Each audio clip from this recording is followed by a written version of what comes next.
essentially began toppling their corrupt government in less than 2 days after tensions rose.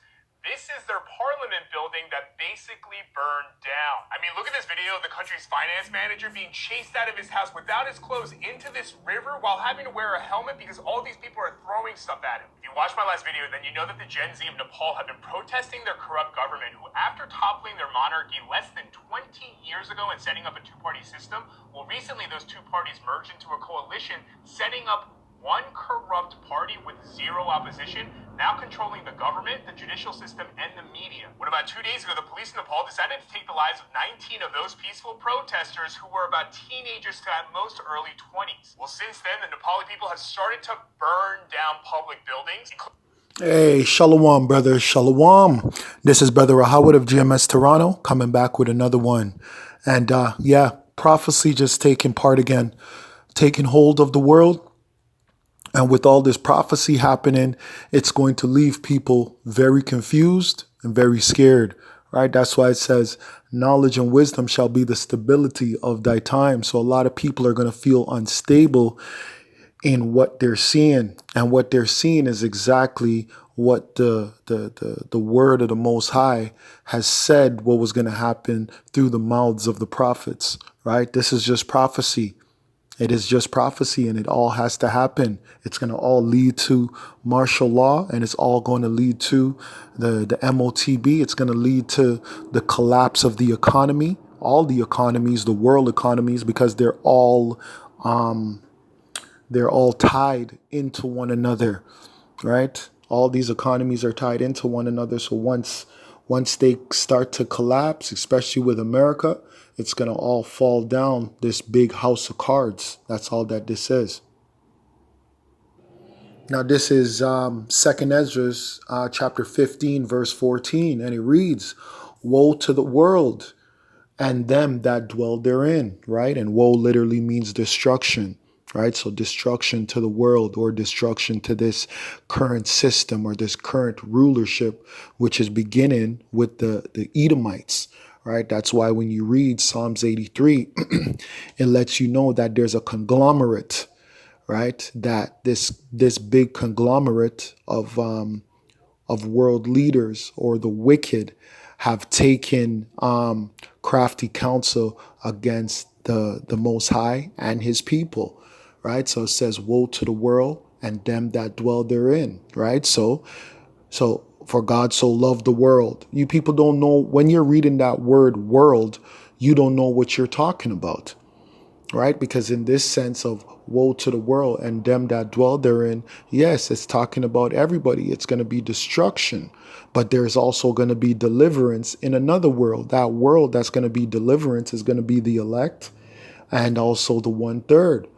Okay, so even though there's going to be judgment upon the whole world, right? The whole world is going to feel the calamity, right? It's going to feel the judgment, whether it's famine, whether it's instability, right? Whether it's chaos, like what we're watching right now. Let's go back, right? Because this is Nepal, right? And in Nepal is on the other side of the earth. But guess what? They're feeling it as well. The Prime Minister, KP Ali's, actually, I should say former Prime Minister, because after this, he resigned. Looted and burned down the home of Province Minister Bindu Thapa, who so went viral on the internet last year for creating a Christmas tree made out of luxury sneakers that was paid for by the dirty money that his dad made, while the people of Nepal are struggling to survive. And they burned down a lot of the government officials' homes, including the president. And this is not going to stop the suffering. Your suffering, they're not. You people of Nepal, your suffering is not going to stop. Right? The scripture says, when the wicked are in authority, the people mourn, and the wicked are in authority. Right? Nepal is in debt. Nepal is an indebted nation, and it's indebted to who? The bankers, the international banking cartels. Okay?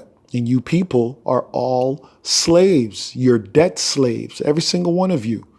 All debt slaves. Let's go back to the scripture. So back to 2nd Ezra 15 and 14. Woe to the world and them that dwell therein, for the sword, right, and their destruction draweth nigh. That's what's coming, right? What's on our doorstep? The sword and destruction draweth nigh, and one people shall stand up and fight against another people, and swords in their hands, for there shall be sedition among men, and invading one another, they shall not regard their kings nor their princes. See, prophecy. That's what we're watching. Presidents, and again, the Parliament building went up in flames. And most of all Of course, the Parliament building, because the scripture says what? Let's go back. The scripture says, for there shall be sedition among men. Let's get that word sedition. Now, this is the word from Google AI Overview. This is sedition is conduct or speech intended to cause rebellion, discontent, or subversion against an established government or authority. That's not what we do, right? I have to put that in there when dealing with the brothers that are on the highways and the byways.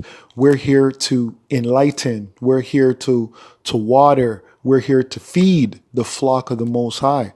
That's all we're here to do. We're not here to cause sedition. Okay? It says sedition is conduct or speech intended to cause rebellion, discontent, or subversion against an established government or authority, often by inciting others to use force or violence. See?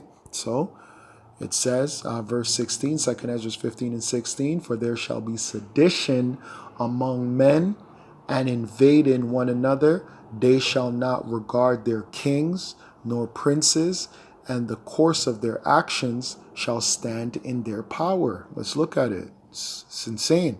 Prophecy is real, man. officials have resigned because the whole country is essentially on fire from all the corruption. Again, including public humiliation. But yeah, less than 2 days after the police in Nepal decided to take the lives of over 19 people and injure over 400 peaceful protesters, the people of Nepal have essentially already started to topple their government. And now the people of Nepal who had their social media shut down because they were looking to the rest of the... See, and look at that symbol right there. That symbol is still for Osiris and the black, right? Letting you know this is still Luciferian. None of this shit you can trust.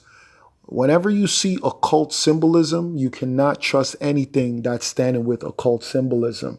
Just like when you had the civil rights movement. When you had the civil rights movement, you always seen them with their fist in the air, right? And then when these different countries used to have their whole, rebellion, like Cuba or Che Guevara's or whatever it is, I can't remember his name, Che or whatever. They always had their fist in the air just to find out that they were all communists. These were communist movements that were set up through the international bankers and by their puppets that they would put in power, right? Just like Malcolm X. Not Malcolm X. Martin Luther King. Martin Luther King, he was a plant. He was a plant. Rosa Parks, she was a plant. Those are two communists, two demons, man. Two communists and two demons. Okay? So you have to always look out for symbols, because that's not a symbol of freedom. That's a symbol of death. That's a symbol that goes all the way back to Egypt, right? Which represents the god of death, which is Osiris, right? And that's why the pharaohs were always buried with their hands crossed, right? That was for the god Osiris, right? That's the same thing that they did. They had you niggas doing when you went to go watch the Black Panther movie. You're doing that X shit, not knowing that that's for an idol god Osiris, man. Wickedness, which goes back to who? Which goes back to the man that lived. His name was Nimrod. Okay? world on how to resist have quickly turned the tables and become the people who are laying down the blueprint on how to topple their corrupt government. They can never topple a corrupt government. Never. Right? And even though you're running the people out, the ministers, the prime minister, and all those people you're running out, guess what? Nepal is still indebted to the bankers. Now, this is from Google AI Overview, and it reads, Nepal's public debt reached approximately I don't know. Roughly, we'll use it in the US. 18.7 billion by December 2024, representing about 43.69 of its GDP. Damn, nearly half. With most of its debts owed to who? Multilateral creditors, bankers, and other international financial institution bankers. While total amount continues to fluctuate, the country's debt service obligation has been significant, consuming nearly 30% of its government revenue by September 2024. Exactly. That's why they're in the position that they're in. Okay? The government has to be corrupt because the majority of your money is going to be taxed. The money that the government makes does not go to the people. It goes to the international bankers that are owed. And the only thing that they really can do is not pay on the principal. They're just paying off the debt, right? The what do you call it? The increase. Oh my gosh, damn. The fuck is it called, man? The fuck. Damn. Like when you borrow, let's say you borrow $100, right? Every week you owe $20 on that 100. So now you owe 120. If you only pay 20, you're only paying off the fuck, what is that part called? That's what most governments are doing. Most governments are not even paying down on the principal yet. They're only paying off the fuck. Damn, man. Forgot that word. It says as of mid-December 2024, Nepal's public debt was around the 18 billion. Like I said, this figure constituted about 43.69% of the country's gross domestic product, the GDP. That's crazy. Nepal's debt is primarily held by multilateral creditors, right? What does the scripture say? Hold on. This is Proverbs 22:7. The rich ruleth over the poor, and the borrower is servant to the lender. Right? So really and truly, who's the servant? All of Nepal, even the prime minister, everybody, the financier, everybody. They're all servants to the lenders. Who's the lenders? You know who. The international banking cartels. Those people that are in government, every government is corrupt. Every government has to be corrupt because they have to trick you people into thinking that you have freedom. You people actually think that you have a government. You actually think that you chose your leader. You guys actually think you voted in your leaders. This is all a big game that you people have fell for. It's a Ponzi scheme. You people, the citizens, you people are being taxed and robbed for your wealth, which really and truly you have none. You're only being paid in fiat currency. Your governments have sold out, but they've sold out your countries, meaning that they're selling out whatever minerals that you people are that you own, right? Let's say you're from Jamaica. Jamaica has to sell its water. It has to sell its lands. It has to sell its minerals and whatever because of the debt. The debt is like a weapon. It's a weapon that steals value from you. And you have to continue and find that value to pay off the creditors. That's why America or big countries, they like to go to war so they can steal, right? If I can go to war and take from somebody else, that means I don't have to take from myself. If I can't go to war and take from somebody else, I have to take from myself. I have to take from the citizens. I have to take from the farmers, or I have to introduce foreign competition into my country, even though I know it's going to destroy my company and my country. Right? You people don't know business. You have to learn business. You have to learn corporate warfare or financial warfare. This is financial war. Right? You people only know military war, but there's financial wars or corporate wars where corporations can go to war with a country. Right? It says the rich ruleth over the poor, and the borrower is servant to the lender. Right? No way around that. All right, so let's go back to the Google AI overview. It says Nepal's public debt was around um, and it's in rupees, but it says approximately $18.2 billion US as of late 2023 or early 2024, representing about 42.67% of its GDP. That's insane.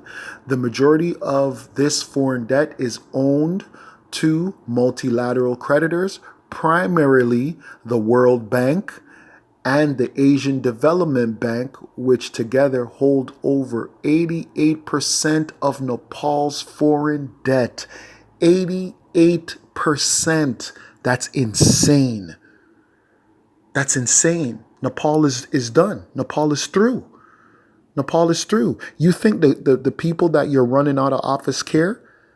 That's why prime ministers and different ministers, they're there to steal.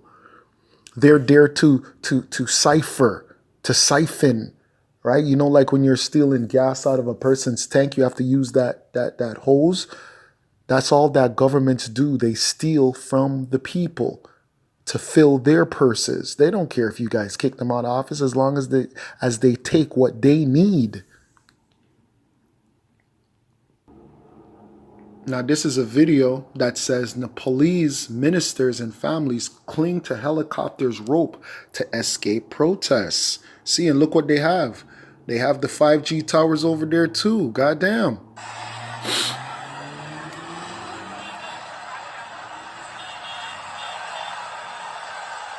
Look at that. Look at that. They shall not regard their kings or princes. Okay, they shall not regard their kings and princes. That is insane.